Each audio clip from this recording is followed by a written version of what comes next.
पिछले लेक्चर में हमने पढ़ा था factor affecting requirement of fix capital.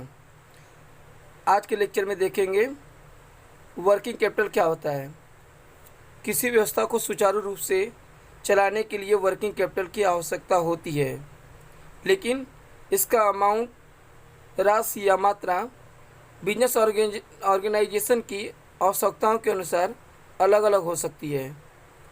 इसलिए वर्किंग कैपिटल की ऐसी कोई सर्वमान्य परिभाषा नहीं है। यह करंट असेट्स और करंट लायबिलिटी के मध्य का अंतर है। Difference between the current assets and current liability.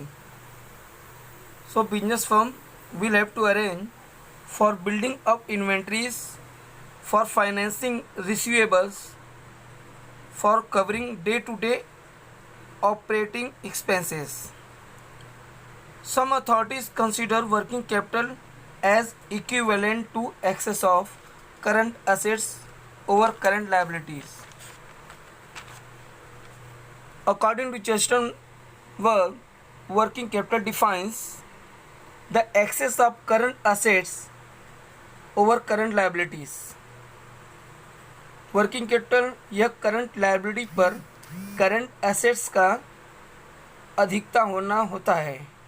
इसका अर्थ वर्किंग कैपिटल का आशय चालू दायित्वों की तुलना में करंट असेट के आधिक्य से है।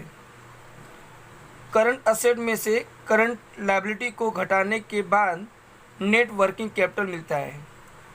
इसलिए जेस्टनबर्ग इसे वर्किंग कैपिटल नहीं कहते, बल्कि सर्कुलेटिंग कैपिटल, प्रवाही पूंजी या चक्रीय पूंजी कहना पसंद करते हैं।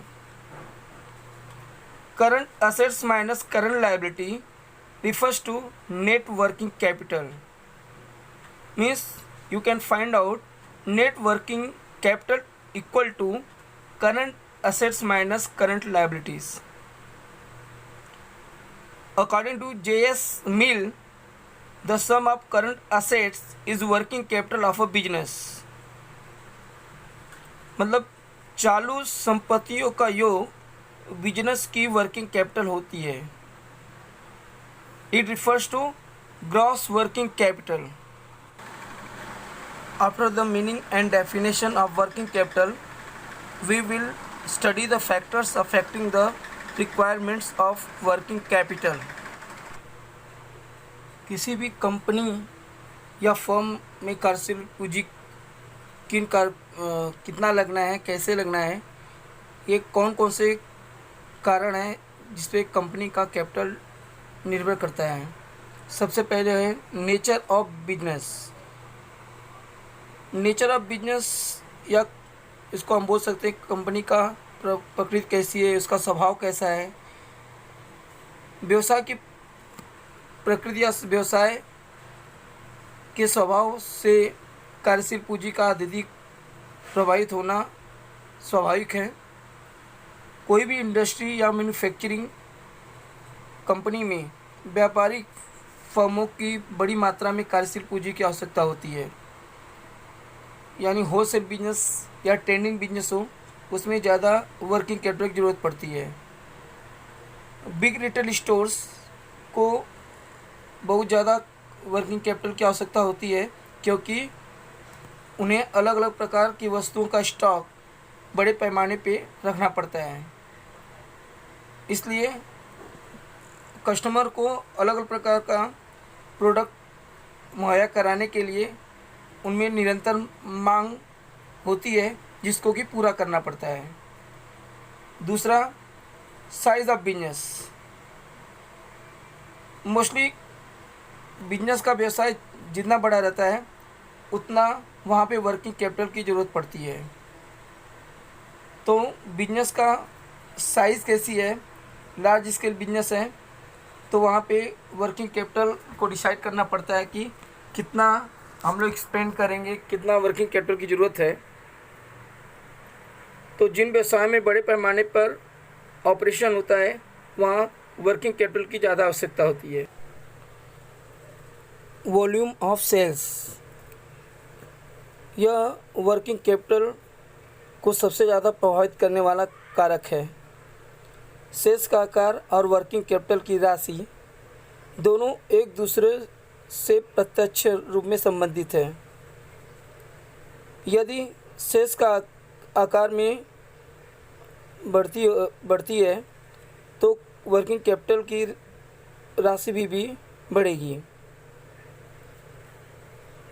4 point production cycle. Raw material को तैयार वस्तुओं में परिवर्तित करने के प्रोसेस को उत्पादन चक्र कहते हैं।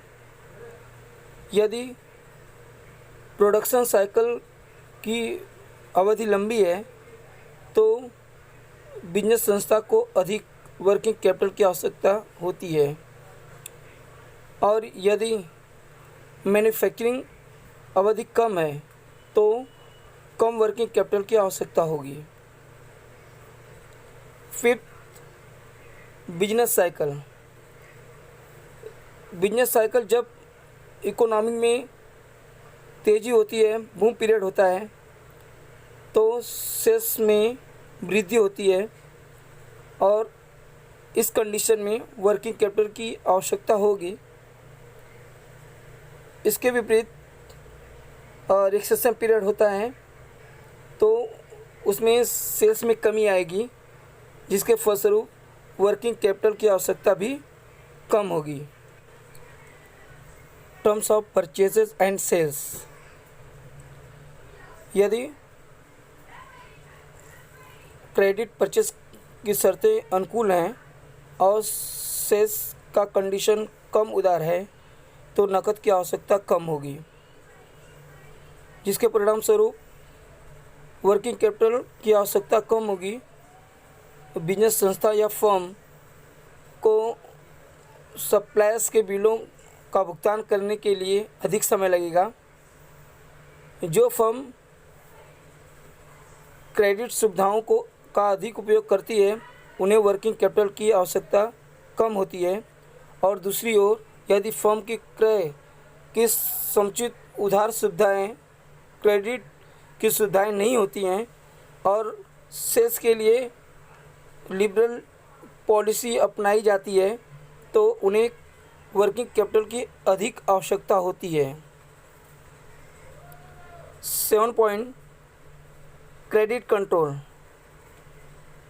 यानी साख नियंत्रण, उधारी नियंत्रण। तो क्रेडिट कंट्रोल में क्रेडिट सेल्स की मात्रा, क्रेडिट विक्रय की जो कंडीशन होता है, टर्म्स होता है, और जो पैसा वसूली करने की नीति होती है आदि जैसे कारक शामिल होते हैं। यदि क्रेडिट कंट्रोल नीति अच्छी है, हेल्थी है, तो कंपनी को कैश फ्लो में सुधार या तो वृद्धि करनी पड़ती है, तो उसमें वृद्धि करना संभव होता है। If credit control is liberal, so fund को प्राप्त करने के लिए कठिनाई होती है और इसे डूबत ऋण या कर्जा में वृद्धि हो सकती है। जो फर्म आसान कंडीशन पर विक्रय करता है, सेल्स करता है, उसे अधिक वर्किंग कैपिटल की आवश्यकता होती है, और कैश सेल्स करने वाले फर्म की कार्यशील पूंजी की कम आवश्यकता होती है। 8th, growth and expansion.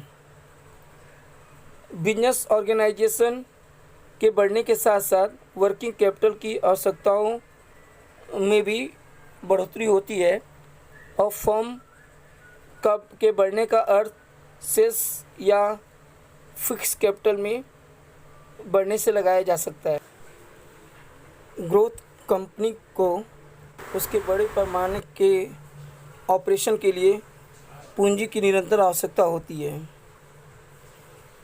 तो इसलिए ग्रोथ एंड एक्सपेंशन वाली कंपनी को वर्किंग कैपिटल समय समय पे उपलब्ध करना जरूरी होता है।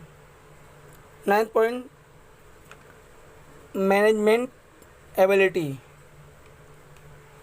ये प्रबंध की योग्यता और क्षमता पर निर्भर करता है कि यदि वस्तुओं का उत्पादन और डिस्ट्रीब्यूशन उसमें एक अच्छे तरीके से कोऑर्डिनेशन होता है तो वर्किंग कैपिटल की आवश्यकता को कम किया जा सकता है। और फर्म जो माल अधिक मात्रा में कलेक्ट करती है, संचय करती है, तो उसकी वर्किंग कैपिटल के स्तर को ऊंचा बनाया जा सकता है। तो जब उसका वर्किंग कैपिटल ऊंचा होता है तो ही वह फर्म अच्छे से प्रोग्रेस कर पाती है। Last point, external factors. यदि फर्म की आवश्यकताओं के अनुसार समय समय पर फाइनेंशियल इंस्टीट्यूशन और बैंक फंड उपलब्ध कराते हैं और उनको कैपिटल प्रदान करते हैं तो वर्किंग कैपिटल की आवश्यकताएं कम होती है। तो यही 10 फैक्टर वर्किंग कैपिटल को अफेक्ट करता है कि कोई भी कंपनी को ऑपरेशन करने के लिए ये सब फैक्टर इम्पॉर्टेंट हैं जो कि कार्यशील पूंजी की आवश्यकताओं को प्रभावित करते हैं। Thank you.